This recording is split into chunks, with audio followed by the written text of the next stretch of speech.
The Indiana Fever's matchup against the Los Angeles Sparks on that fateful night wasn't just another game, it was a collision of chaos, grit, and the kind of drama that defines sports. From the opening tip, the atmosphere in the Crypto.com arena was electric, the fans on the edge of their seats, knowing full well that this contest could reshape the playoff picture. Indiana came in riding a streak of uncertainty, having lost 3 of their last 4 games, while the Sparks were desperate to climb past them in the standings.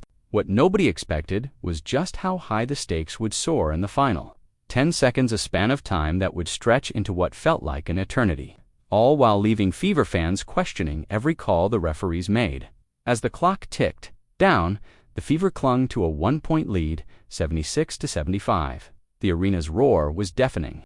Every dribble, every pivot, magnified by the sheer intensity of the moment. But then, what should have been a straightforward finish spiraled into pandemonium. The referees intervened repeatedly, halting play in ways that felt almost surreal. Contact was called on one end, but ignored on the other. The shot clock reset. In mysterious ways, the Sparks were handed multiple lifelines, opportunities that seemed to defy logic. From the sidelines, Clark and Sydney Colson's faces betrayed a mix of disbelief and frustration. Mirroring what fans were screaming at their screens, it was as if the game had become a test of patience, a trial to see how much chaos Indiana could endure before the final buzzer would finally declare a victor. For Fever supporters, each stoppage was a dagger to the heart. Every interruption seemed to tilt the scales, testing not just their team's composure, but the integrity of the game itself. Social media erupted with clips of the 0.1-second inbound, commentators dissecting every moment, and fans questioning whether the officials were simply incompetent or if something more troubling was at play. Yet, despite all this, Indiana refused to crumble. Key defensive plays, timely rebounds, and sheer determination kept the team alive. Aaliyah Boston's dominance in the paint, Odyssey Sims' veteran poise, and Kelsey Mitchell's pressure on the offense combined to hold back the Sparks, forcing them to earn every inch while the referees tried to dictate the narrative. The closing seconds became a masterclass in resilience. Even when Kelsey Mitchell missed 2 crucial free throws, the Fever maintained composure. Boston snatched loose balls, contested every attempt, and ensured that the Sparks' repeated inbounds and near-miraculous opportunities went unconverted. Lexi Hull, bruised and battered from a collision in a previous game, played through pain. With an intensity that exemplified Indiana's grit, when the final buzzer sounded, it wasn't just a win on the scoreboard. It was a triumph over adversity, over questionable officiating, and over a narrative that suggested the Fever were too short-handed to compete. This game wasn't merely won. It was survived, and in survival, Indiana had forged a statement that would echo far beyond the final horn, even without some of their most crucial players. Indiana refused to be written off. Clark, the team's brightest star, remained on the sidelines, still not cleared to return after a nagging groin injury. Her absence was felt deeply not just in scoring, but in the floor leadership and confidence she brings every time she steps on the court. Yet, even from the bench, Clark's presence loomed large.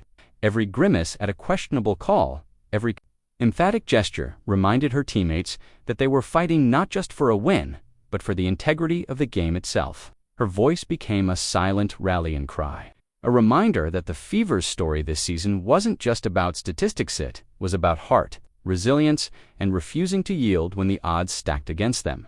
Kelsey Mitchell, Indiana's primary offensive weapon in Clark's absence, bore the weight of carrying the team's scoring load. Each drive to the basket, each contested jumper, and every moment at the free throw line was an exercise in determination. Even when she missed the critical free throws late in the game, her presence demanded defensive attention, opening opportunities for teammates like Odyssey Sims and Aaliyah Boston. Mitchell's role extended beyond point sit, was about pressure, distraction, and forcing the Sparks to constantly adjust, giving Indiana a tactical edge in a game dominated by chaos. Aaliyah Boston's performance was a masterclass in defensive leadership. Her box score only tells part of the story. The true impact was in her presence. Every post-contest, every ripped rebound, and every contest at the rim created the foundation for Indiana's survival. Boston's timing and instincts forced the Sparks into uncomfortable situations. turning potential LA advantages into defensive victories for Indiana. In the closing moments, when the Sparks seemed poised for miraculous comebacks, Boston's ability to anchor the paint became the difference between heartbreak and triumph. Her calm under pressure, despite the surrounding uncertainty, epitomized the mental toughness this team has cultivated all season. Then there was Odyssey Sims, a veteran who has navigated countless highs and lows in her career, including previous stints with the Sparks themselves. Sims was everywhere on the floor, tacking the rim, creating space, and draining crucial baskets when the Fever needed them most. Her 21 points didn't just reflect scoring. They reflected timing, court awareness, and the ability to carry composure when the stakes could not have been higher. In the final 5 points of the game, Sims essentially wrote her own story, reminding everyone that experience and poise can often triumph over both adversity and controversy.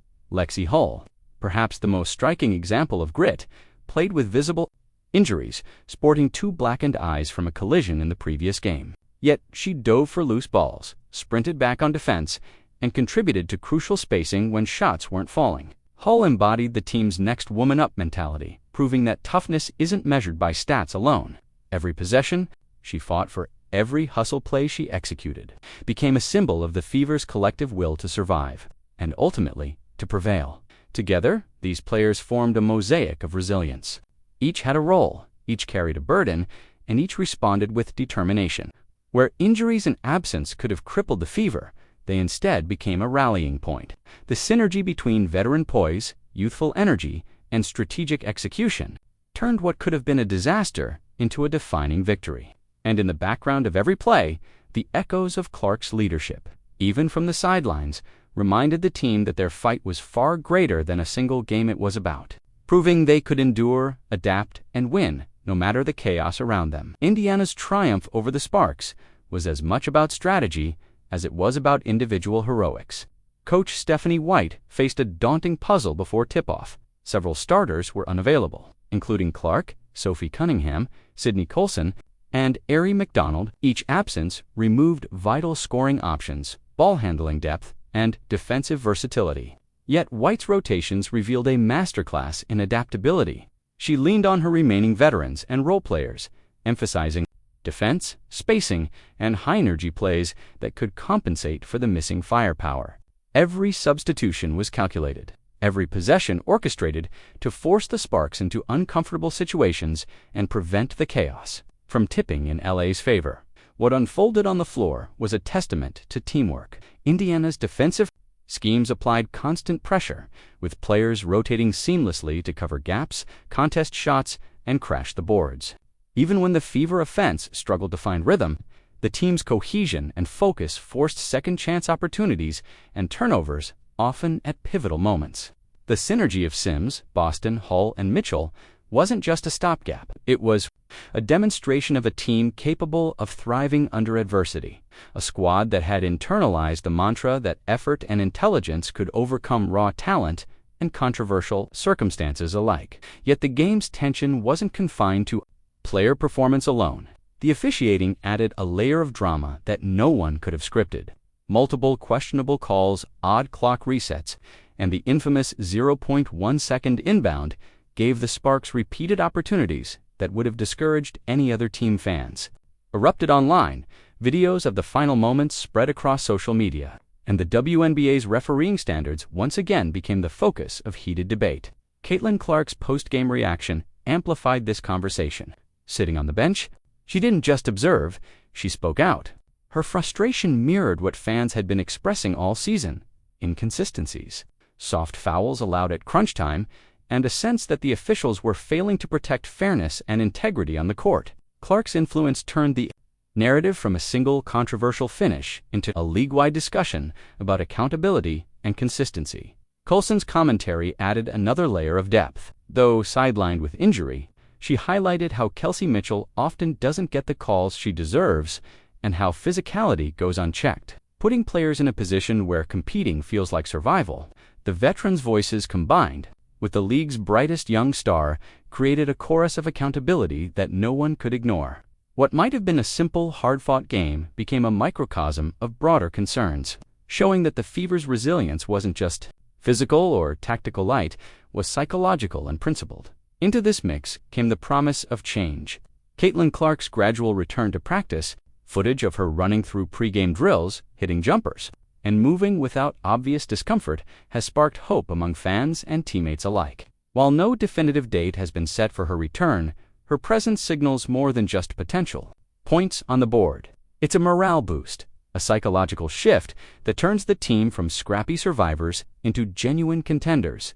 For a squad already battle-tested, Clark's reintegration could be transformative. Indiana has learned to endure, adapt, and thrive without her. Imagine what they could do with her on the floor, orchestrating plays, spacing the court, and creating opportunities with her signature court vision. The team that survived chaos now has the potential to dominate it. The Fever's late-season resurgence, bolstered by the return of key players, also has ripple effects across the playoff picture, with Indiana holding a sixth-place spot and the Sparks trailing closely behind. Every game is a chess match with postseason implications.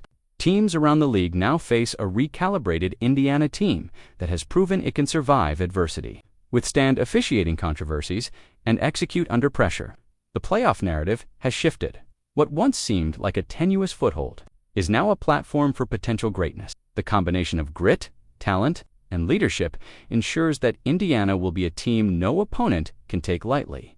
As the final buzzer echoed through Crypto.com Arena, the scoreboard reflected a narrow but meaningful victory. But the real story was written in the intangibles: the persistence under pressure, the courage to fight when the odds were against them, and the ability to rise above chaos. This game wasn't just about points or wins, it was about character. Indiana demonstrated that no matter the noise, controversy, or absence of stars, they could forge their own destiny. And with Caitlin Clark edging closer to a return, that destiny is filled with even greater potential.